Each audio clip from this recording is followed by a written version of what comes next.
Welcome to the podcast. I'm Dr. Lori Marvis, and today I'm very honored and excited to welcome Emily Deschanel and John Pierre. JP is known by his friends. Welcome.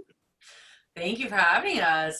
Oh, Here. This is a blast. I am so excited to have you both on. And of course, JP being one of our favorite people, of anyone who meets him. So, Emily, Number one human. You know, my own husband says that JP, really challenges him to be a better human, and I agree. So, Agreed.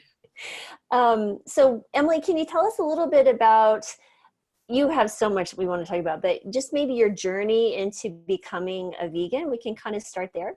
Sure. I became vegan after watching the documentary A Diet for a New America.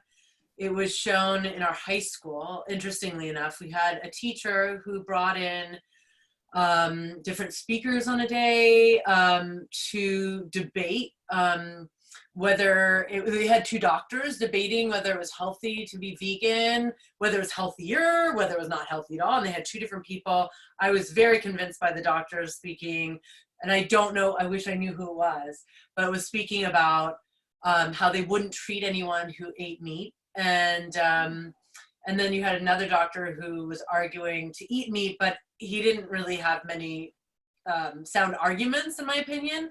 And we watched the documentary Diet for a New America. I think there were other things on that day. It was kind of a day where we all looked at this as an ethical issue, as a health issue. So I was convinced immediately. I became vegetarian on the spot with the plan of becoming vegan, but I planned it over time, and it took me a year to become vegan. So that was, and then I, of course, read the book, Diet for a New America, on which the documentary is based. And I did more research. And I mean, I think for me, it was the compassion for the animals and what they were going through. I had no idea that animals lived on factory farms, and that's how they got to your plate. I had no idea what detriment it was doing to the environment when these factory farms were in place. I had no idea of the negative effects of eating meat and dairy for our bodies. So it was kind of a three-pronged argument that really got to me on all levels. And I think probably the morality of the animals was number one for me, and then the environment, and then of course the last being my own health and being concerned for myself. But I've since then been more, interested in, being a healthy vegan and thinking about what I put in my body. So I want to know your story. Is it okay if I ask him? Yeah, please, absolutely. Over 10 years or whatever we have. Well, I know he's been vegan longer than I have. I've been vegan for 26 years, I think. He's been vegan for like 35 years or something. What is it? 37. Oh my God. I'm older than you. Yeah, but still. Just quickly, so I started in high school. It's probably around senior year. The two oral reports I did in high school were women's rights and animal rights my senior year. So that I mainly became vegan because I was reading that cheeseburger that we ate was once a cow. And the chicken McNuggets were once a chicken. And I was like, well, no, they're chicken McNuggets. They're not chicken. Right. They don't look anything like that. Yeah. That animal that we see. Or the Filet-O-Fish. And I was like that. And then once I put one and one together, that was it. Yeah. And then I was eating dairy. And then I read about that a cow has to be assaulted to produce dairy. And in confinement, they steal her baby. And I was like, they take the babies away. That just kills me. So so that for me was high school. So probably, we started around the same age. Oh, I started younger than you. I was not a senior. So, I mean... There you go. There you go. It might be longer, but I was younger, John. Okay. Well, in 10 years, you'll probably be about the same. Yeah, because you're 56? 55. 5? Oh, I think Emily's got you beat by a year in 10 years when she's young. Mm-hmm. I'm 43 now, so. Oh no, it'll be even longer though. If I'm 43, so yeah, she'll have you beat. I did it younger. That's all that matters. You did it younger. I was wiser earlier. That's all that we need to know. Well, you both got me beat. I was 41 when I switched over. So. What did you say? I was 41 when I switched over, so you guys have both got me beat. So. Okay. Well, you know what? Better late than never. I mean, I know people who did it in their 60s, diagnosed with cancer and went vegan and have been cancer free for years because of it, you know. Amazing. I see that happening a lot more with my parents' generation, my parents' friends, because of heart issues or cancer or different health reasons, becoming vegan for those reasons later on in their 60s and 70s. So it's so interesting to watch different people's transformations and what hits that, you know, whether it's like a health issue that comes up that they and they become aware of how they might be feeding cancer by eating dairy and meat and sugar, obviously, and all that stuff, or the cardiovascular effects of eating animal products, you know, that they become aware of that and then they make those changes. So it's really interesting to see everyone's different journeys and how they come to being plant-based. Absolutely. And have you found that people that do that for health, at least in my experience, is that they may switch over for health, but then they, over time with education and like watching videos and stuff, they become more of an ethical vegan in that journey? I have definitely seen that. And I've seen also the other way. Like I was talking for myself, I'm an ethical vegan. And I think naturally I want to be a junk food vegan, but over time I also realized that's not really good for my body. As John would say, as JP would say, you know, to be vegan too is to be kind to all animals, and that means humans, and that means ourselves and our bodies as well. So I do listen to what you say. I'm surprised. I'm hearing this for the first time.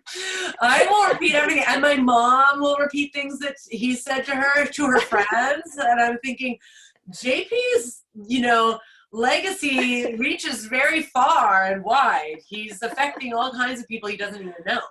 Oh, absolutely. Definitely. Yeah, JP's kind of taken on my youngest son and keeps him in line when he's in Boulder. So I appreciate that. As far as talking about you and JP, how did you guys meet and how did this relationship begin? We met through Jean Bauer, the co-founder and president of Farm Sanctuary, an organization that I'm very much involved with.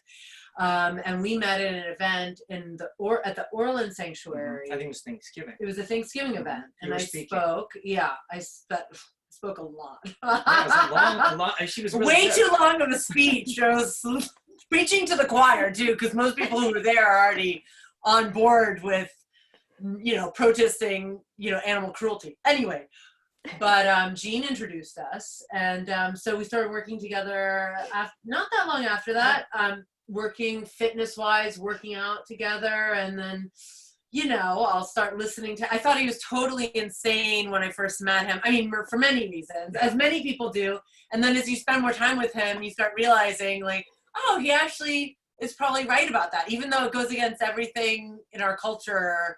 I mean, obviously I'm open to things, being vegan for a million years, but he takes it to the next level where, you know, eating, you know, salt, oil, sugar-free. I thought he was totally insane to say he didn't eat oil and to eat things with, you know, to make things with broth and things like that.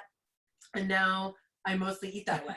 So, you know, I have been converted to JP's way in a lot of ways, but yeah, so we started working together in that way, and then and talked about nutrition and all kinds of things. Am I correct in saying and I all didn't this? even really I don't know want to who speak she at a was. I said, don't you play like a detective or something? And she's like, no, it's a forensic scientist thing, right? Yeah, but that was somewhat accurate, because on the show, my character was a scientist, but she was involved with the investigation. Okay. So I wasn't really too sure. Inaccurate. I just knew she was on TV. Actors always appreciate it when people don't know who they are, I think. But Really? I've seen the show a few times, and yeah, now I made you watch it, right? Yeah. It's been on for like 12 years, right? It's done though now. Yeah, but it was on for 12 It was on years. for 12 It's years. amazing. 12 years. Yeah, no, I was a huge fan. Big fan. For sure. No, I'm pretty sure I watched every single episode. So. Oh my gosh. Mhm. That's Absolutely. Awesome. So, did you like the medical things? A lot of people who are in the medical field like the medical stuff. yeah, definitely the medical, and just honestly, your character cracked me up just on just the things she'd say. Is like, I wish I had the courage to say these things when I need to say them, but it was scary to say them. Like, Oof, I have to say that. Okay. Wow. That's amazing. So just getting to bone just a little bit, I know there's a lot of things on there that I even made me cringe, and I've seen some pretty gross stuff in real life. I mean, did that kind of like, I don't know. I knew when we would start eating our lunches over these fake dead bodies that we'd become completely desensitized to them. Obviously they're fake and it doesn't smell like that decomposing body would actually smell. I think that makes a huge difference, but it was completely disgusting. And there were times where I couldn't eat my breakfast. They did such an incredible job, but after years, you become somewhat desensitized, and you get used to it, and you're like eating your lunch over it while they're setting up different shots for the scenes, and having all kinds of conversations. I would say doing the research and going to the coroner's office was not that. Oh. It's the smell that got me. That was really impactful, and couldn't get that smell out of my nose for a long time.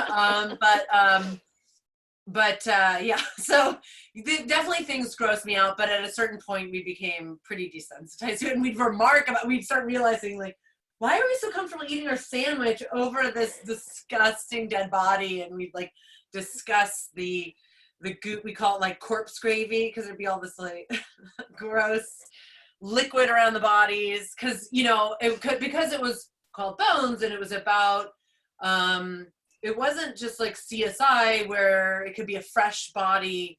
Usually our bodies were decomposed to a point, it gets really gross even just talking about it, decomposed to a point where they were beyond the point of visual recognition, essentially. So you are dealing with decomposing bodies, whether it took a day or months or years to decompose like that, and if it was real life, you're dealing with you're not dealing with a fresh body. So we always had some pretty gross things. You got to see some of the bodies. I was on the set. It was pretty amazing. Did you think that they were disgusting, or were you okay with it? No, it? I was okay. Yeah. It was pretend. Nothing phases that guy. I haven't seen anything phase him yet. No. It was very fun to be on the set, though. It was just to see how I didn't know about TV or movies, so it was cool to see all that. I mean, it's really interesting when you think about your audience, and then we get so captured by what's going on screen, and you think about all those things how long did it take to actually like film one episode? 8 to 9 days. Wow. Yeah. So to make the 50 whatever minute episode, a little less than an hour with the commercials, it takes 8 to 9 days. Now, some shows do it in 7 days, or I've maybe heard less, but traditionally it's 7 to 9 days, but we'd have overlap days. So we'd film, 7 days, one episode, and then the 8th day you start the next episode, and other people finish up the old episode. And so you just kind of keep a machine rolling, and you have what's called 2 units. So you have 2 crews. One crew would maybe be a little bigger than the other, but you'd shoot on the same day in different locations, obviously. Oh, wow.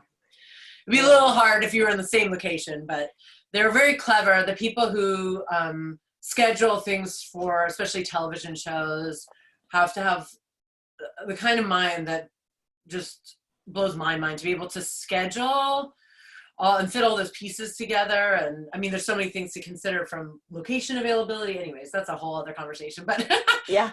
So it takes a long time. I remember somebody saying that they told their mother, "Oh, I got an hour-long TV show." And she's like, "Well, what are you going to be doing the rest of the week?" Not realizing that it took over a week to film that hour. Yeah. So that's a year-long commitment then to do one season, or is it 9.5 to 10 months for the 22 episodes we would do? Usually 9.5 months. Sometimes we did 24 episodes. And there were seasons where we did less when I was on maternity leave, or there's a writer's strike. But yeah, so it took a lot of the year. And then those couple months off, you just want to like sleep the whole time. Amazing. So then when JP would come on set, what were you guys doing? Just to show filming different scenes, and you brought your friend Linda by, which was really nice. We would film different scenes. Well, we would do things in your trailer. He came to set sometimes when we would be able to work out during a break in my trailer. It wasn't really a trailer. It was like, you know, a palace. I thought it was going to be like when she talked to trailer, like a little tiny box. It's a mobile home, essentially. No, it's not a mobile home. I guess you'd have a mobile home. You'd be able to drive away in it. Yeah. It is a trailer, but you know, I was very lucky to be on a TV show, you know, network television show for a long time. So that was not in my contract. They gave that to me very kindly. Nice. Because they knew how much time I spent working on the show. I mean, you know, it was 14-hour minimum days until a certain point when I got pregnant and then I asked for less hours. But, you know, it's not unusual to work 15-hour days, 16-hour days plus. So you're spending a lot of time at work, not that much break time where you're in my trailer. But when I was, they were very kind to give me a very fancy trailer with a like essentially a fully working like office and a kitchen and a bedroom. Yeah. So it was, JP was very impressed. I was impressed. Sounds like I'd be impressed as well. So, but she's so down to earth, you know, she doesn't think anything of it. And everybody on the set loves her. And anywhere you go, everybody always sings her praises, how nice she is. She's not really like a normal celebrity though. I mean, because she's a normal person and down to earth. I think there's lots of people. I would argue that the fact that I was comfortable with my palace trailer makes me not down to earth at all. When I'm comfortable with such luxury, that's not being down to earth. Well, but she would always get gifts for everybody on the set, all vegan gifts. You know, vegan, just like snacks or chocolates and all those things. Yeah. Well, I would try and get. I got like I would bring ice cream, vegan ice cream trucks and things that. I would always try to introduce people to yummy tasting vegan options, plant-based things, so that they were aware of those vegan options. I did try to get water bottles for everybody on set, and I did do that. And then everyone started complaining about filling them with the water. They felt like it wasn't, you know, sanitary or something. I think people are more aware now. That was years ago at this point. Right. I think, you know, the amount of plastic water, I mean, I was on a set, you know, more recently, and they just hand me a plastic water bottle, and I was really surprised by that. I mean, in my mind, we're so much farther, we're so evolved beyond that. But I think I think people aren't as aware. It's also harder. You have to think about it. You have to bring your own water bottles. I would bring multiple water bottles because I drink so much water every day. So I have to bring like 4 water bottles, and then hopefully I can refill them. You find a place to refill them usually on any job. But anyways, it's interesting to see the world changing and becoming more aware, but it's just not happening as fast as we want it to. Like people are more aware. People are becoming more plant-based. People are becoming aware of the impact environmentally into our health and the animals.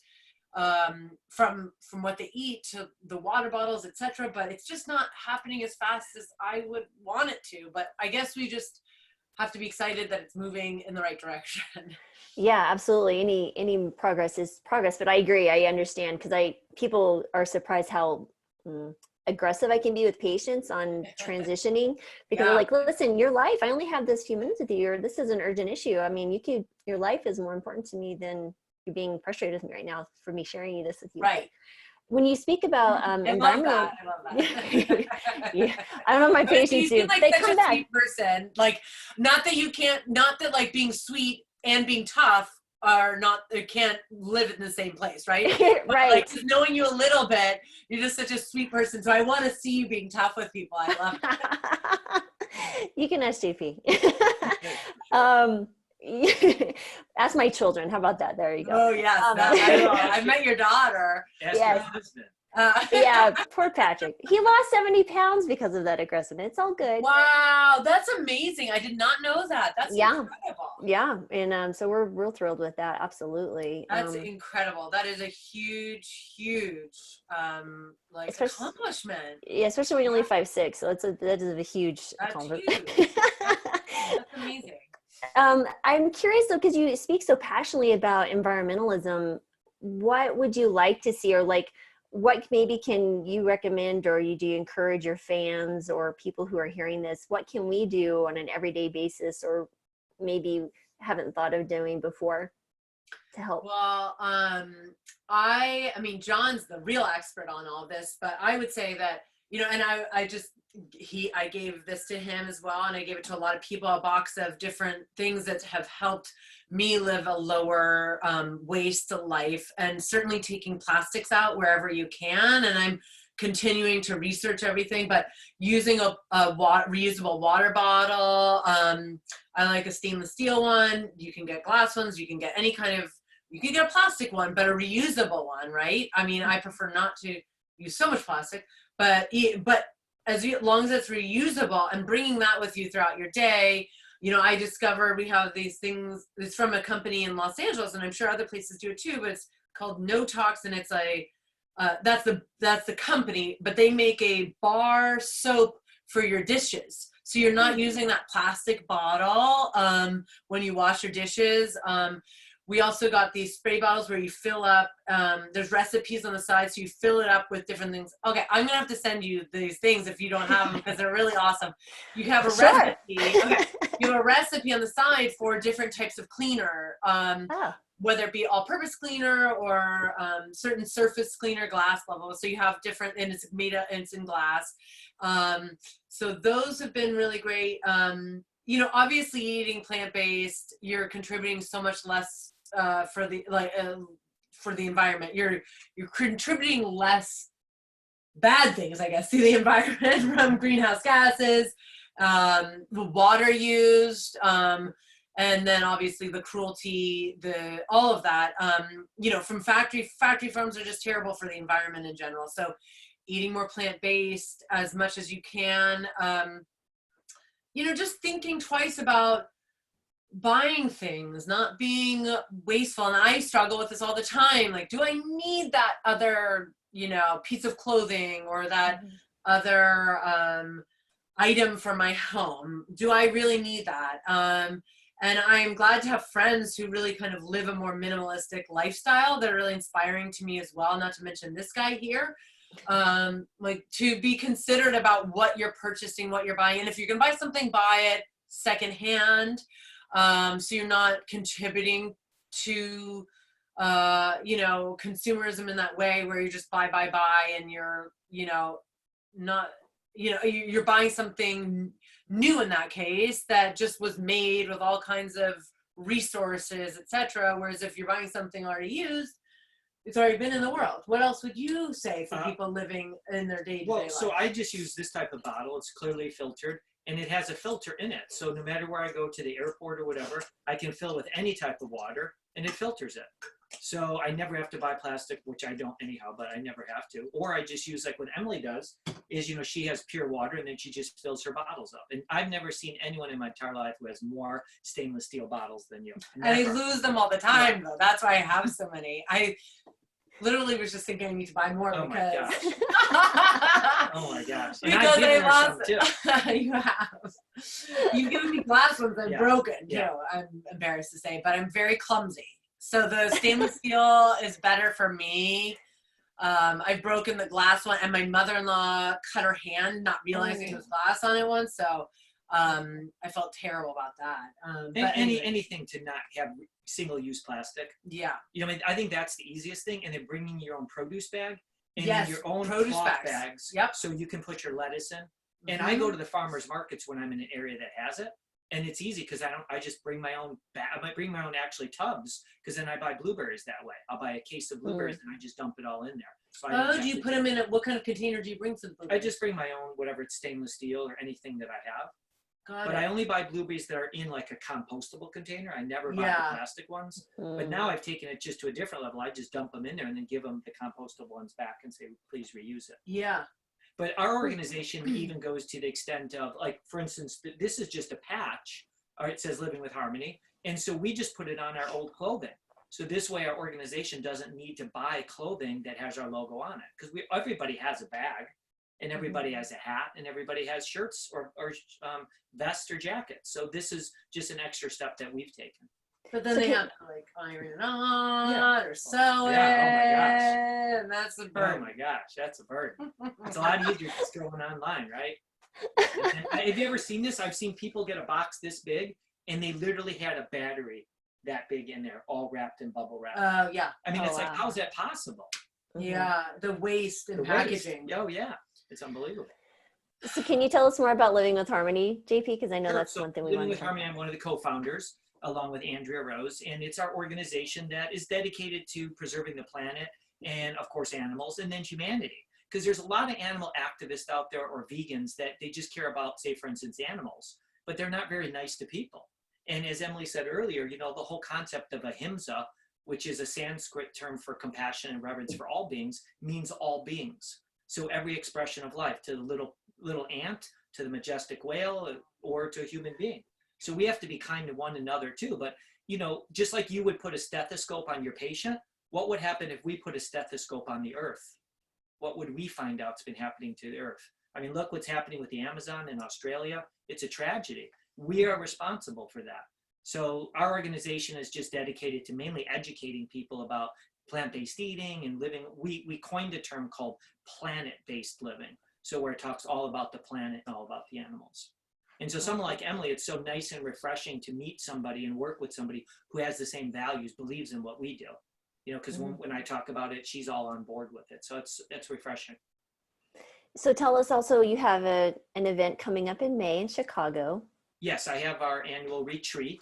So johnpierrewellness.com, you can find out information on that. And we have probably, I would say, one of the greatest doctors in history that's presenting, which would be Dr. Lori Marbus. I was going to say, which is you. That is, I'm sorry. So yeah, so it's a lot of fun, but we don't really just focus on nutrition there. We focus on compassion and love.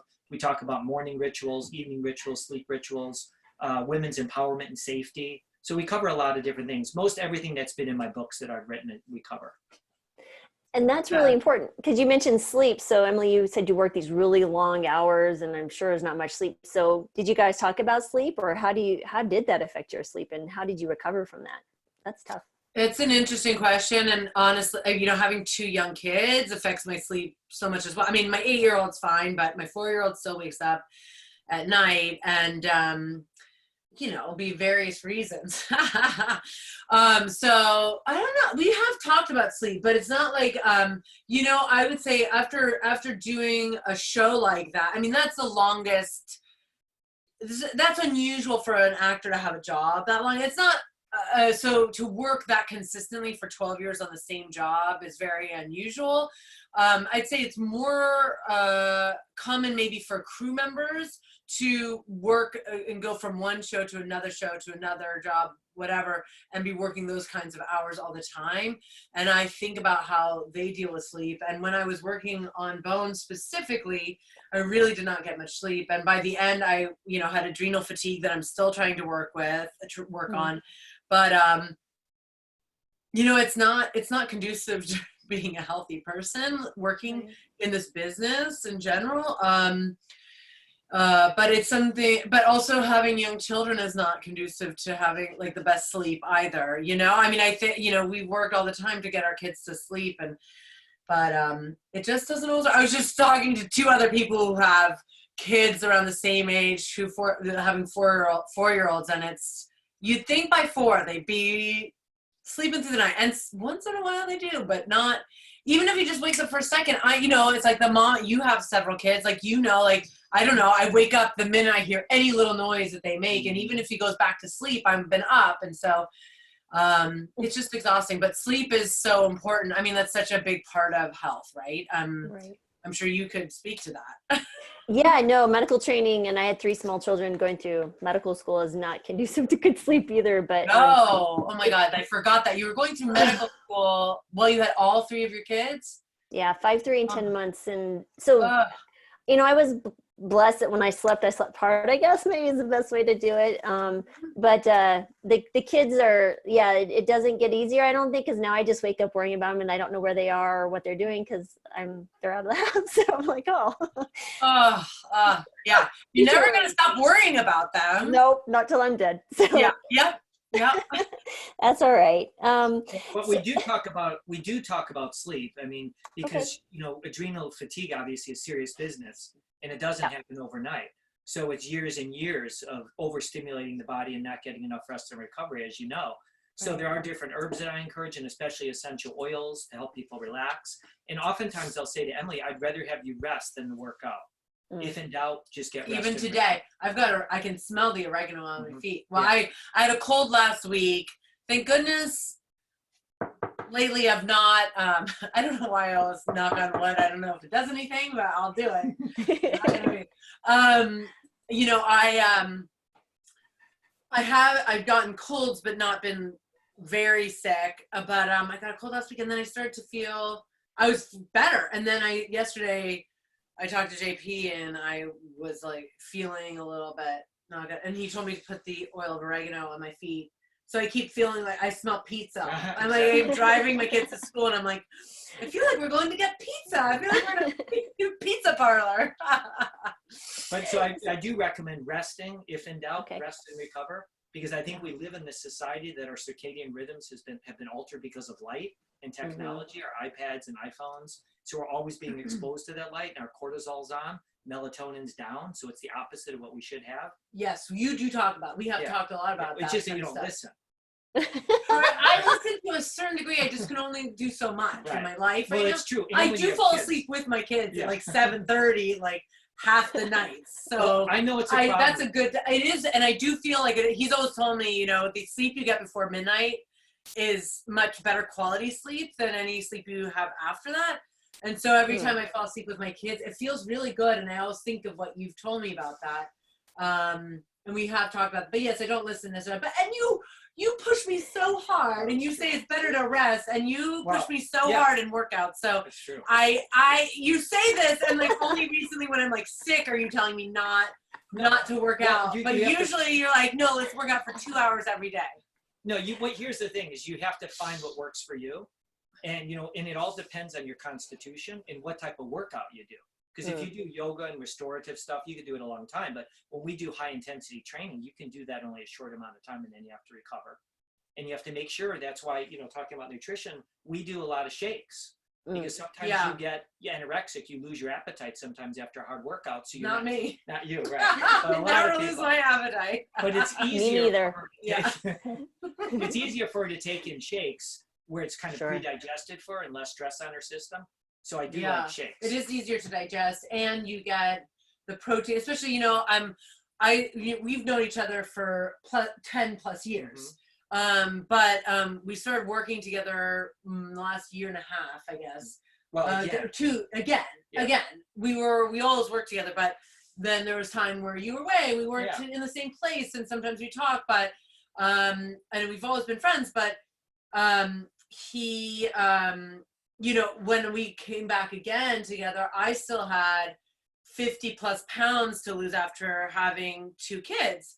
And I hate to say that because like I don't think like anyone should lose a certain amount of weight, but when my doctor was concerned about my my weight, and it was really hard I was having such a hard time losing it, and he helped me so much. So I think the shakes really helped me in that scenario. Obviously working out, the nutrition we did, intermittent fasting, the new buzzword these days, right? But the shakes were great too, because also as a vegan, as a plant-based person, like you get protein with the protein powder, and you don't necessarily have all the calories you might get if you're going to have like the beans and the quinoa to get all that protein, right? And I don't eat soy because I have an intolerance to it. So it's a great way, especially when you're trying to work on weight loss, I think, too, is the shakes. Well, it depends, too, if people get triggered by a little eating, if they eat a little beans and rice and some potatoes, and then it triggers them to not stop eating, that's an issue. I don't know anything about that. So I do use shakes, you know, with some people, but from a health standpoint, I think we can easily get all the protein and nutrients we need, except for B12, basically, if we eat a good diet. But I think when you say that to somebody, eat a good diet, that's an interpretation. What does that mean? A lot of people are eating a lot of vegan junk food. So then they wonder, why do they have mineral deficiencies? Well, where are you getting your calcium and magnesium from? Where's your iodine from? You're eating all processed food.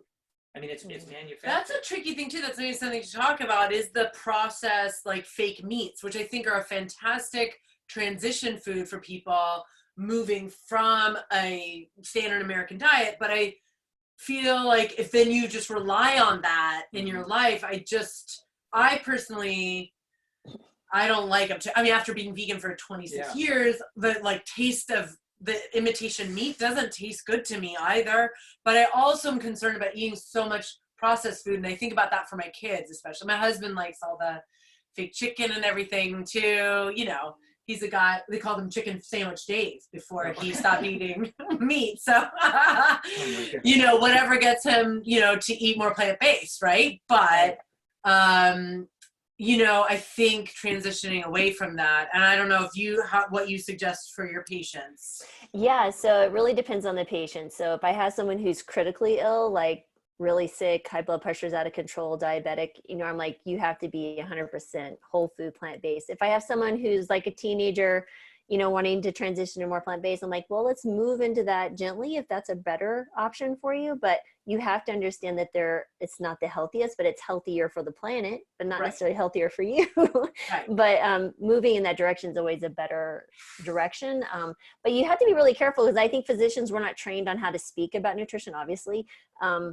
So we have to be very careful when we even share the message of going vegan or plant-based, that people go, oh, I found these in their freezer. Aren't you proud of me? I'm like, that's great, but no.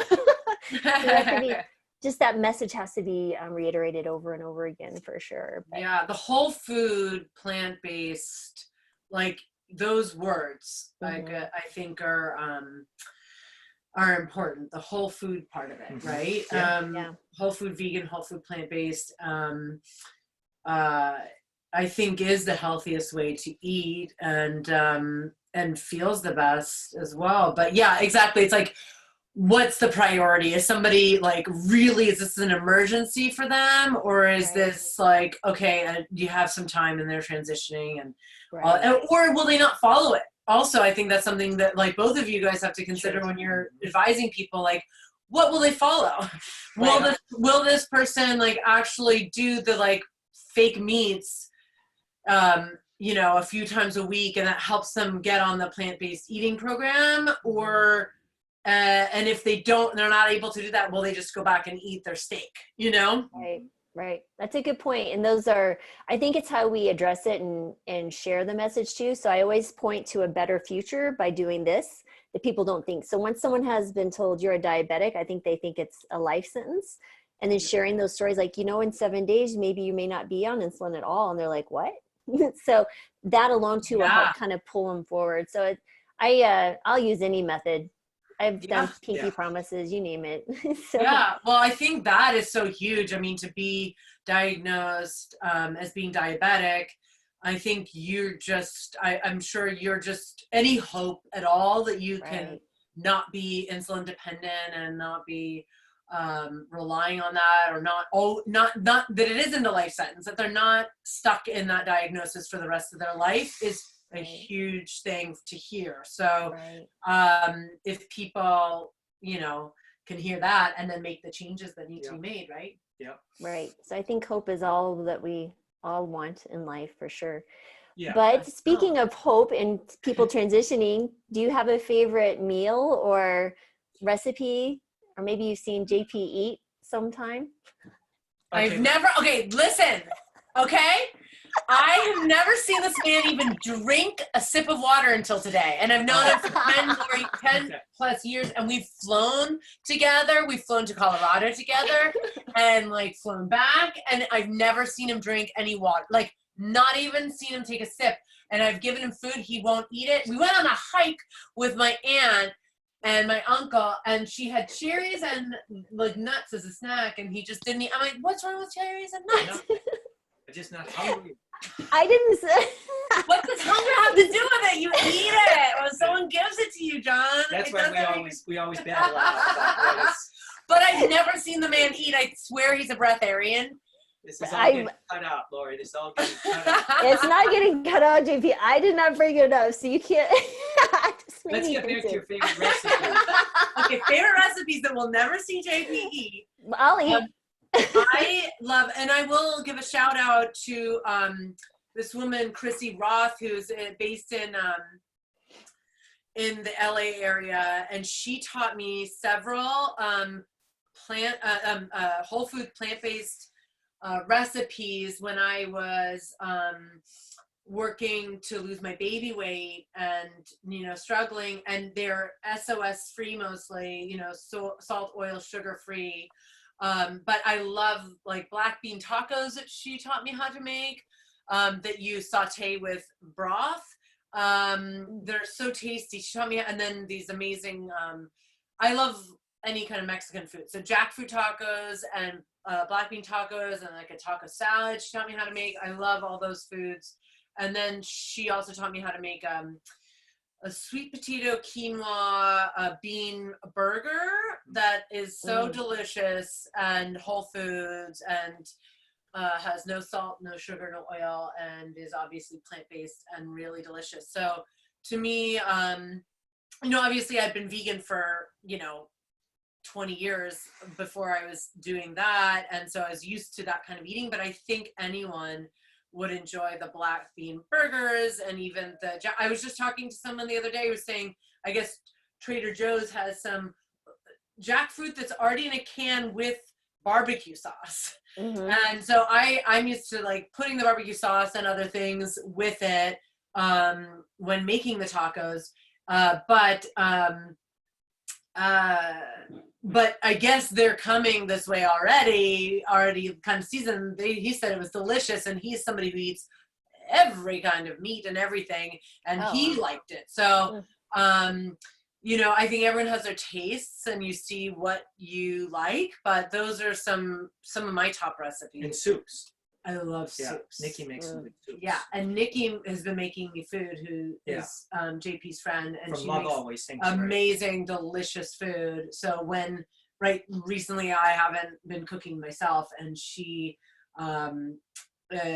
makes some delicious, yummy food, delicious soups and chili. She makes such good chili. I love chili too. She has a restaurant too?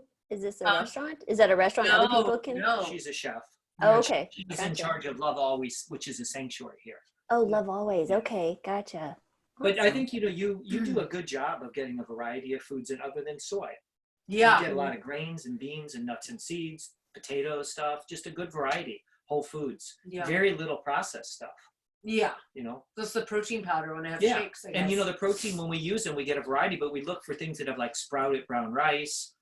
Sometimes it could be a hemp or, something like that. So most of the whole entire shake, let's just say 98% of the shake is whole foods. So it's kale or greens or some sort of coconut water, things like that. And then we put in a little bit of protein that way. So. Yeah. I always put greens in my shake. Yeah.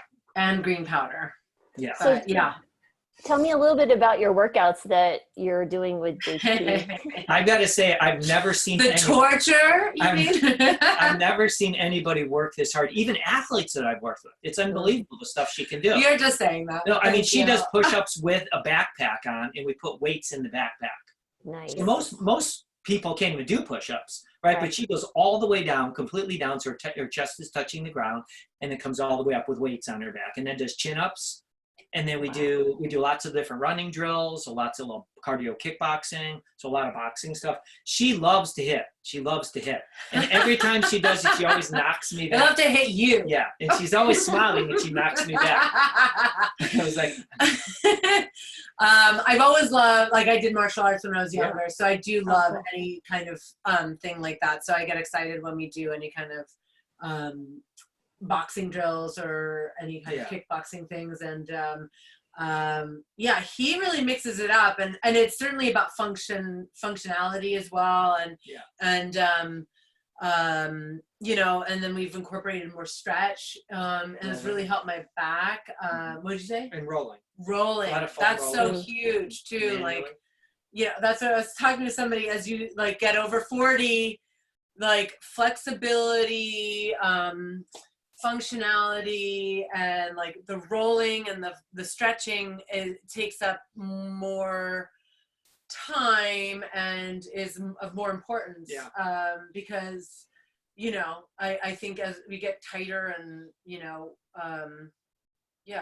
more constricted as we get older, so unfortunately it becomes like as important as the strength building things. We do weight work as well. Balance we do training. balance training. I'm like I'm always on one leg or one foot or another and doing hopscotch type things and agility ladder. We do a lot. Yeah, And we do a lot of mental training too with her. Oh yeah. So we do a lot. Do what training? A lot of mental training. Oh, so mental. Using our brain at the same time. Okay. Different exercises with balls and things like that. So she's in amazing shape. I mean, I don't think there's anybody, any female in Hollywood that could match what she can do. That's not true. Even But thank for you her for saying age, that. it's amazing. It's amazing. I'm just waiting for her to be the next Bond girl.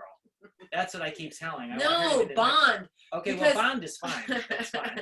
Because the girls don't do anything. Well, she does. In always those say movie tradition, well, I guess it's not true. Maybe in the modern ones, but I would just say like it's and John is such a feminist, which I really love. He's somebody who is all about like what you can do with your body. If I'm kind of negative about what my body looks like, he will point out what my body can do and how that's more important, and also will also emphasize that my body does look good or whatever.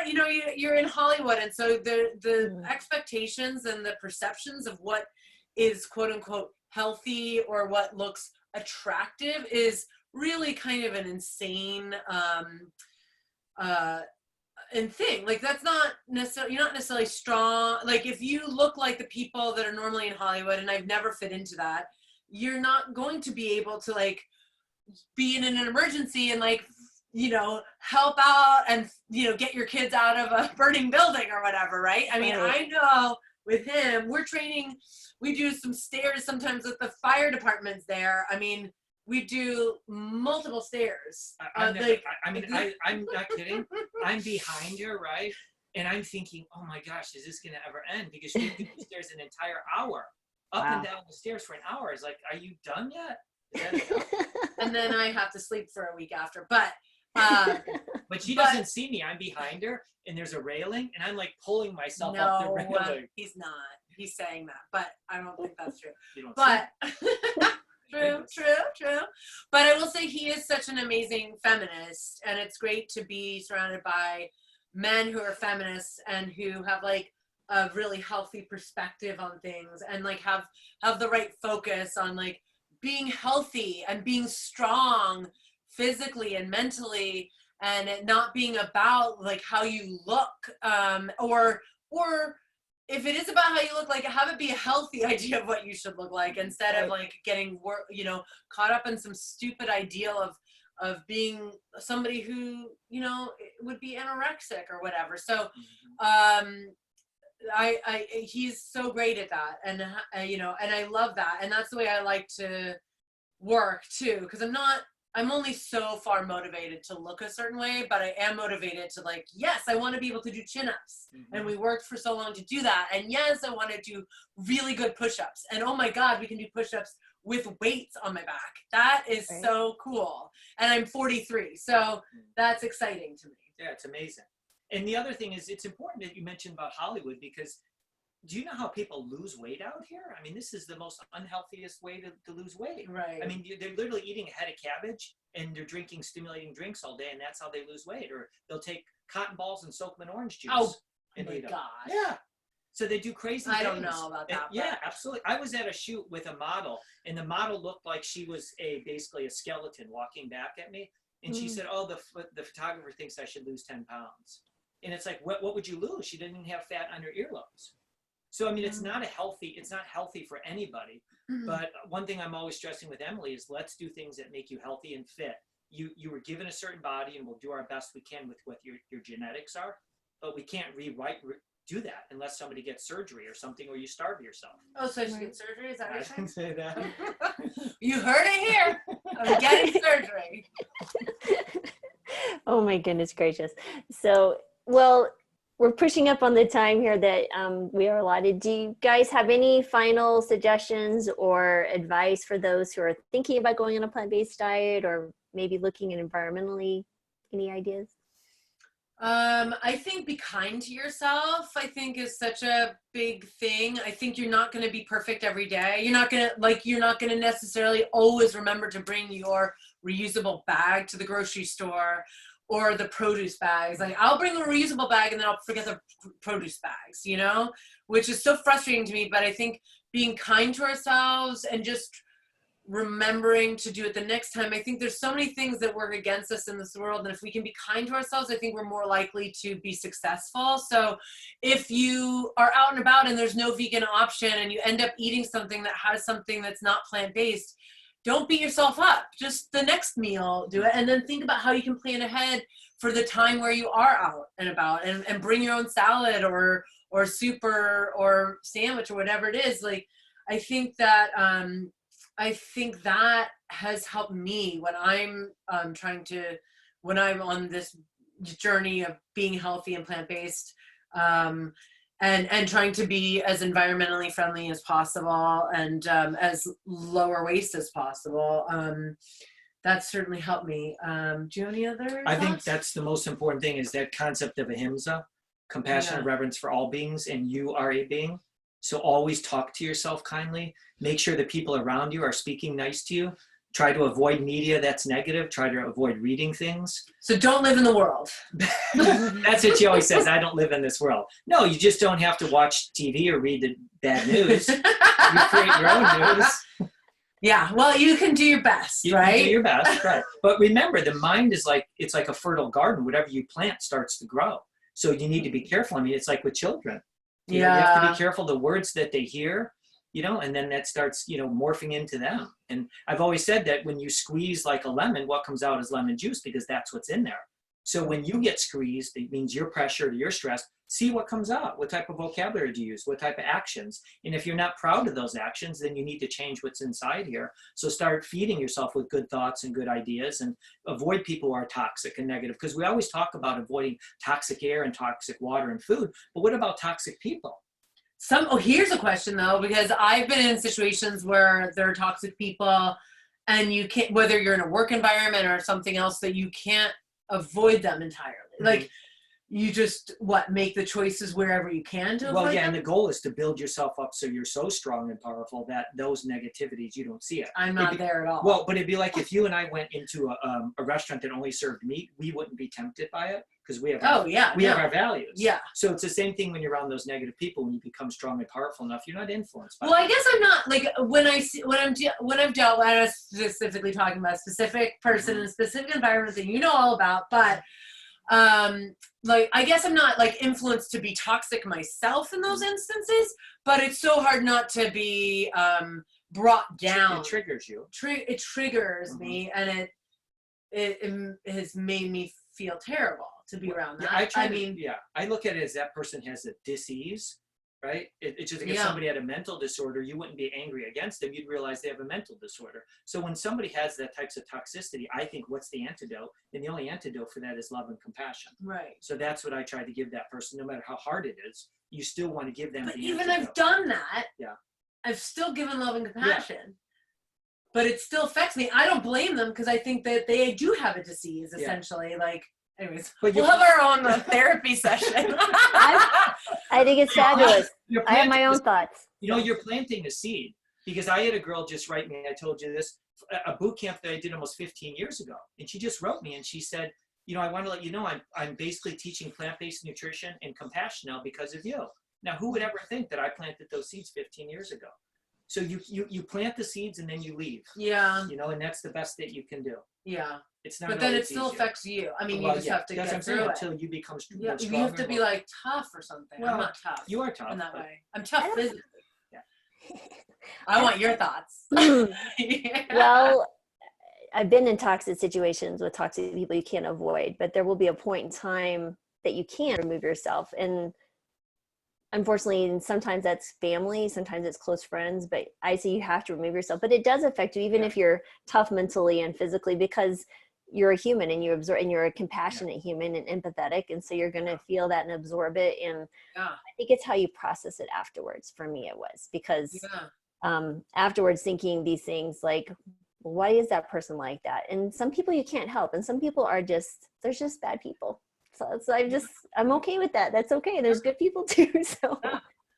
And sometimes you know why somebody's not, sometimes it's like, oh, clearly that person was hurt terribly, Yeah. you know, and like you can't, or they're dealing with a mental health issue or whatever, and you can't have compassion, and sometimes they are just a bad person, essentially. Yeah. I mean, I don't know what makes someone a bad person, but Well, I think if they intentionally harm people and they understand that that's harmful and they've been said, hey, stop, and they continue, I think personally, I see that as someone that needs to be removed completely from your life.